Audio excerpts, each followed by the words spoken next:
Bom dia a todos, eu sou a Lu, juntamente com o grupo formado por Ana Carolina, Camille Luiza, Maria Eduarda Braga, Milena Maduro e Vitor Gabriel, vamos apresentar Prosa do Romantismo, baseado no livro Iracema. Iracema é um romance brasileiro publicado em 1865 pelo escritor José de Alencar, fazendo parte da trilogia indianista do autor. Enredo de Iracema. A história começa com a descrição de uma bela índia chamada Iracema. Ela era perfeita. Iracema estava em meio à floresta quando, de repente, se encontrou com Martim, um guerreiro português. Ela, usando o arco e flecha, atira nele, mas logo se arrepende. Iracema leva ele até o pajé de sua tribo, nomeado de Tabajaras, que também é seu pai Araquém.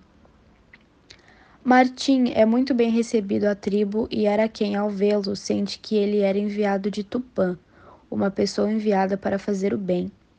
Mas tudo muda quando ele revela ser amigo dos Pitiguaras, a tribo inimiga dos Tabajaras.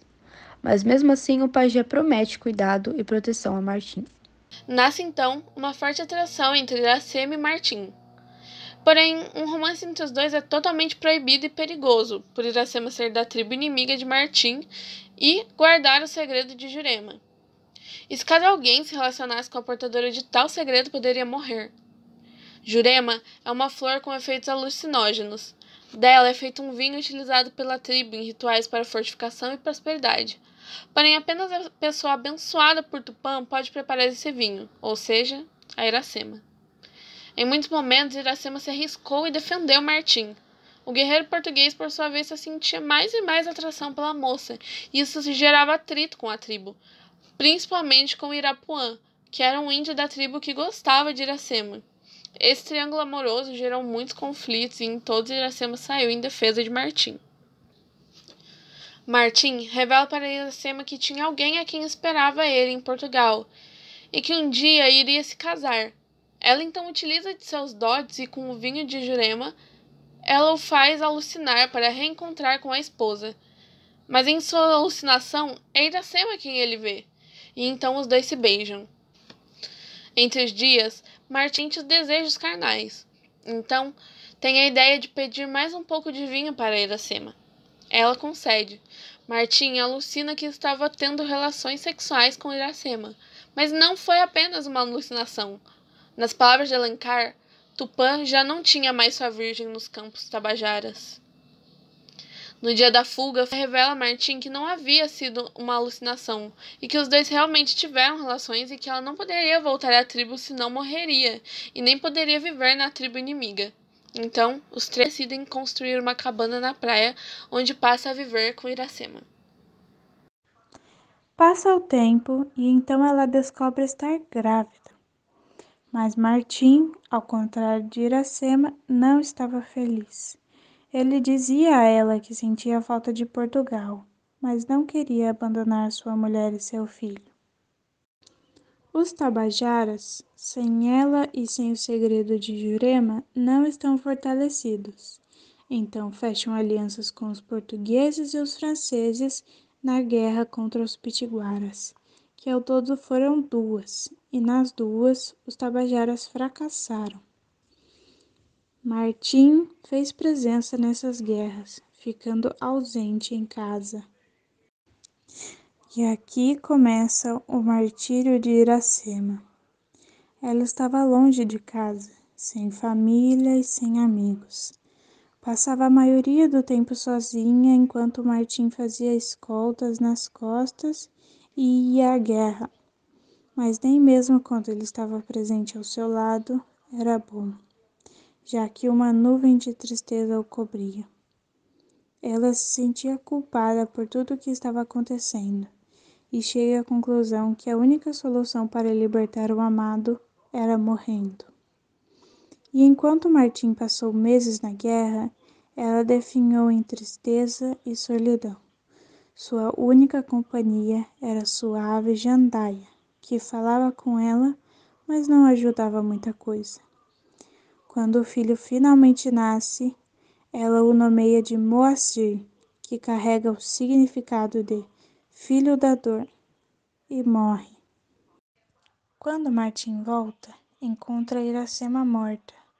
Então ele e Poti decidem enterrá-la ao pé de uma palmeira. Martim pega o filho, o primeiro representante de uma nova raça, e parte em um barco para Portugal, levando também o cachorro Japi. Enquanto estavam no barco, a ave jandaia gritava por Iracema, enquanto sobrevoava aquele que seria o responsável pela morte de sua amiga. Porém, o tempo passa e Martim retorna para o Brasil, pois ele estava triste, e também traz os padres e o cristianismo com ele. E então o livro se encerra com Poti sendo o primeiro a aceitar o cristianismo. Características românticas presentes no livro. Nacionalismo.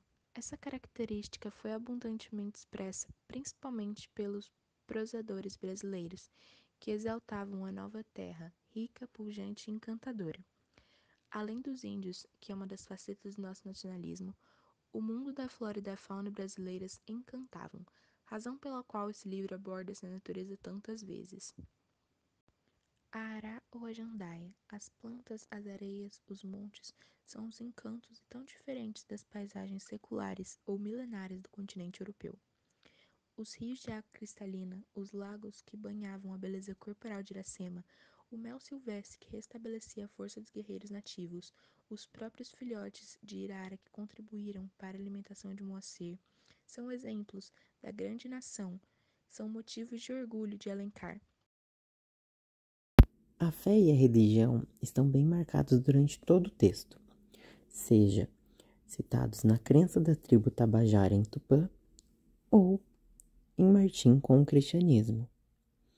O exemplo empregado na história de Iracema é quando Araquém sentiu que Martim era enviado de Tupã, e no final do livro, com Martim trazendo os padres e o cristianismo de Portugal. O sentimentalismo está fortemente empregado em toda a obra, desde os primeiros capítulos até o último, principalmente no que diz respeito à personagem Iracema, que é a maior Marte da história. A história traz muitos sentimentos exagerados. O maior exemplo disso, com certeza, é o desfecho de Iracema. O final da história, onde Iracema se sente culpada de todos os problemas e sentimentos ruins que Martim estava sentindo e até desejar a morte de si mesma para tentar resolver isso, como se o bem-estar do Martim estivesse acima do seu. E outro exemplo é o trecho a seguir. Sofreu mais da alma que a da ferida. O sentimento que ele pôs nos olhos e no rosto, não sei eu. Subjetividade. O subjetivismo do texto romântico não se caracteriza somente pelo culto do eu, mas também pela criação de uma história que, mesmo que em terceira pessoa, não deixa de ser subjetiva, porque os fatos são criações não existentes do mundo real. Exemplo disso é o índio criado por Alencar, que está longe de ser aquele que vivia nas matas brasileiras e que ainda não tinha visto o homem branco. Exemplo disso é nos trechos a seguir. Diante dela, e toda a contemplá-la, está um guerreiro estranho, de estranha raça e longes terras. Evasão e escapismo. O inglês Byron, com seu negativismo, transmitiu esse sentimento e vários escritores brasileiros, inclusive o Alencar, que no livro aqui em questão apresentou suas formas mais variadas. A evasão nada mais é que o tempo que conduz a imaginação do escritor e da personagem romântica ao passado histórico de seu país ou ao passado individual de cada um. Evasão para o tempo histórico, que nesse caso, o cavaleiro medieval foi substituído pelo índio, que é um verdadeiro guerreiro, cavalheiro, respeitador, corajoso.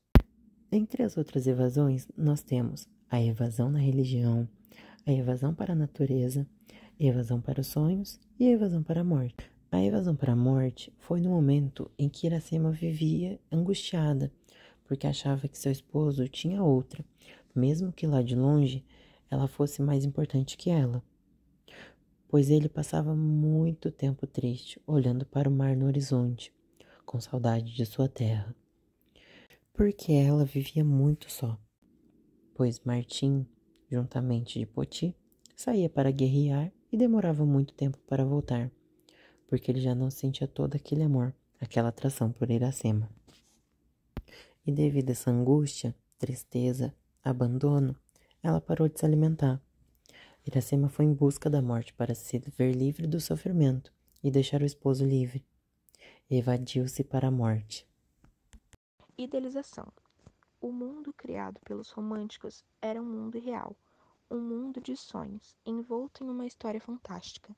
Era comum os escritores idealizarem o homem criando-o perfeito física e psicologicamente, sem um defeito, possuidor de todas as qualidades positivas, quando protagonista. Mas nação alguma jamais vibrou o arco certeiro, como a grande nação potiguara. E Poti é o maior chefe de quantos chefes empunharam a inúbia guerreira. Ilogismo. O ilogismo está fortemente ligado à idealização. Ele é a apresentação de fatos e coisas impossíveis, sem lógica, e no intuito apenas de engrandecer. Em Iracema, há muitas descrições e fatos que não retratavam a realidade e não se encaixavam. A própria descrição de Iracema, a virgem dos lábios de mel, que tinha os cabelos mais longos que seu talhe de palmeira.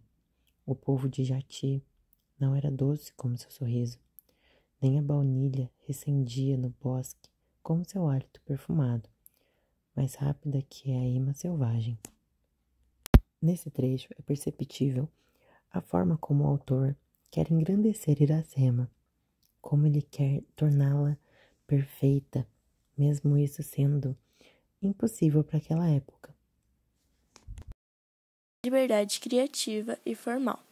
Pelo fato que o autor cria uma lenda, a lenda do Ceará, já é um motivo mais que suficiente para enfatizar que a história, aparentemente verdadeira, é um fruto de uma idealização existente apenas na mente do autor. A linguagem usada no romance não poderia ser tão liberal quanto os preceitos românticos, por conta que Alencar não queria escrever outra obra romântica, mas, como já foi dito, a lenda do Ceará, dando origem à raça Moacir, e por isso uma obra de poesia que serviria de base para uma nova nação não poderia usar uma linguagem que se desviasse tanto dos padrões normativos. Os poucos deslizes são compensados por comparações surpreendentes, pela abundância de metáforas e por inúmeras prosopeias que ainda cativam os amantes de linguagem literária e conotativa. Agora, entrando mais a fundo nas comparações e metáforas existentes nos personagens, tendo uma referência com os aspectos da natureza, ao mesmo tempo verificando que os grupos da natureza utilizados com as metáforas não estão lá à toa, e sim inteiramente relacionados com as características de cada personagem. Assim, cada comparação, cada fusão entre fator humano e fator natural, o romance acarreta um juízo objetivo, mesmo que seja inconsciente. Uma metáfora da obra que podemos citar é "Tua boca mente como o ronco da jiboia", que é citada no capítulo 11, por conta que o ronco da jiboia é considerado uma mentira, e nesse caso Iracema está mentindo para seu pai para não perder seu apoio. As prosopeias também são muito utilizadas por Alencar, como nos trechos a seguir.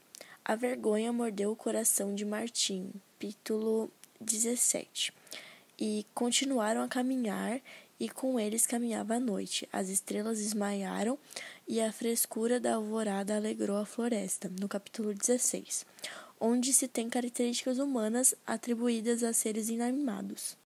Bom, esse foi o nosso trabalho e a nossa apresentação. Eu espero que tenha gostado e tenha se divertido nessa viagem que foi conhecer um pouquinho sobre a história de Iracema. Muito obrigado pela atenção e tenha um bom dia.